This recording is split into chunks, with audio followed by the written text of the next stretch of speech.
Hello viewers, আমার এই ভিডিওটা দেশ এবং প্রবাস থেকে যারা দেখছেন সবাইকে জানাই আসসালামু আলাইকুম। এখানে একটা বিষয় আছে এই টিউবওয়েলের পাশে, যা তুলে ধরার জন্য আজকে আপনাদের কাছে আমি এই ভিডিওটা করেছি। জানি না ভিডিওটা ভুল হবে কিনা সঠিক হবে, তবে যাই বলেন আপনারা কমেন্ট বক্সে জানাতে পারেন। আমার কাছে বিষয়টা খারাপ লেগেছে তাই আমি তুলে ধরলাম।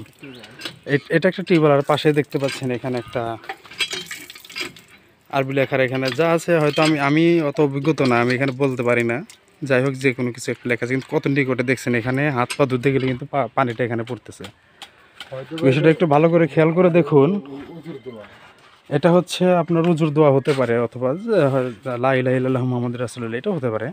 আমি আরবিতে অনভিজ্ঞ, বলতে পারি না। এটা দেখুন কতটুকু নিকটে, মানে এখান থেকে এখানে পা ধুতে গেলে সিটে কিন্তু পানিটা যায়। হাত মুখ ধুতে গেলে দেখেন কতটুক, অল্প একটু, মানে হাত পা ধুতে গেলে কিন্তু এখানে পানি, পায়ের পানি বা এটা সেটা সেই আরবি লেখার উপরে কিন্তু পড়াটা স্বাভাবিক।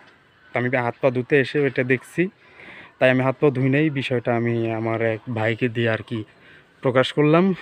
তো এখানে বিষয়টা কি, আপনি কি বলেন, এখানে কি বিষয়টা ঠিক হয়েছে? না, আমি আসলে বলতে চাই এটা ঠিক হয় নাই, কারণ এটা অনেক দূরে হইলে ভালো হতো।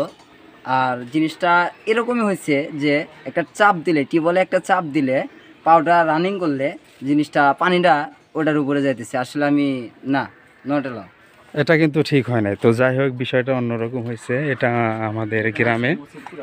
তবে এটা কিন্তু একটা মসজিদ, আপনি দেখতে পাচ্ছেন। আপনাদের একটু ভালোভাবে লোকেশনটা দেখালে বুঝতে পারবেন। আমি একটু দেখানোর চেষ্টা করতেছি। এটা একটা পুরানো মসজিদ, এটাই হচ্ছে সেই মসজিদ।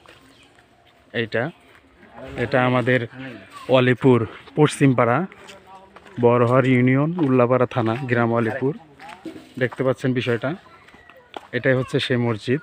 না থাকবো তো ভিতরে দেখানো, মানে এখানে সাইনবোর্ডটা আছে মসজিদের, দেখতে পারবেন। আমি যদি একটু সাইনবোর্ডটা একটু ভালো করে দেখাই তবে আপনারা দেখতে পারবেন। এই যে দেখেন, বাইতুল হামদ জামে মসজিদ, ওয়ালিপুর পশ্চিমপাড়া, স্থাপিত 9 মার্চ 2013 ওয়ালিপুর উল্লাপাড়া, সিরাজগঞ্জ।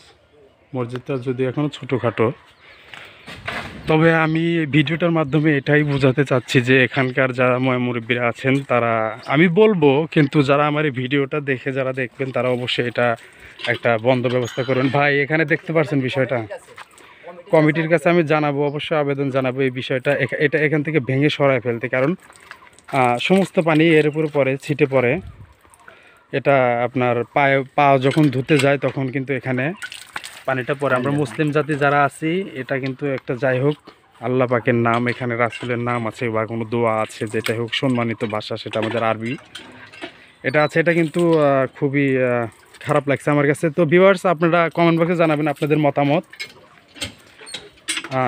ভিডিওটা আমি খুব বেশি বড় করতে যাচ্ছি না, এটা সমাধান স্বরূপ আমি মুরব্বীদের জানাবো এবং ভিডিওটা শেয়ার করবেন বেশি বেশি, এটা যেন মানুষের মধ্যে পৌঁছে যায়। এরকম ভুল যেন আর কেউ না করে। আমরা মুসলিম জাতি আছি, আমরা ইজ্জত করি, আরবি ভাষাকে সম্মান করি, এটা আমাদের আল্লাহর ভাষা, আমাদের ধর্মীয় ভাষা। তো ভিডিওটা এই পর্যন্তই, সবাইকে ধন্যবাদ, আসসালামু আলাইকুম। এটা কিন্তু কোনো পার্সোনালি বিষয় আমি বলতেছি না, আমি কারোর উপরে রাগ গোসা বা অহংকার করে বলতেছি না, হিংসা করে বলতেছি না। বিষয়টা আমার কাছে খারাপ লাগছে। আমি হাত মুখ ধুতে আসছিলাম, এই অবস্থা। যদিও আমার এখানে, আমার বাড়ি ওই পাশে, কিন্তু আমি এইদিকে আমার বাড়ি, ওই খালটার ওই পাশে, কিন্তু আমি কখনোই এটা দেখি নাই। তো হাত মুখ ধুতে আসতে দেখলাম। তো ভিউয়ার্স, বেশি ভিডিও বড় করব না, এটার সমাধান চাই। তো ধন্যবাদ সবাইকে ভিডিওটা দেখার জন্য।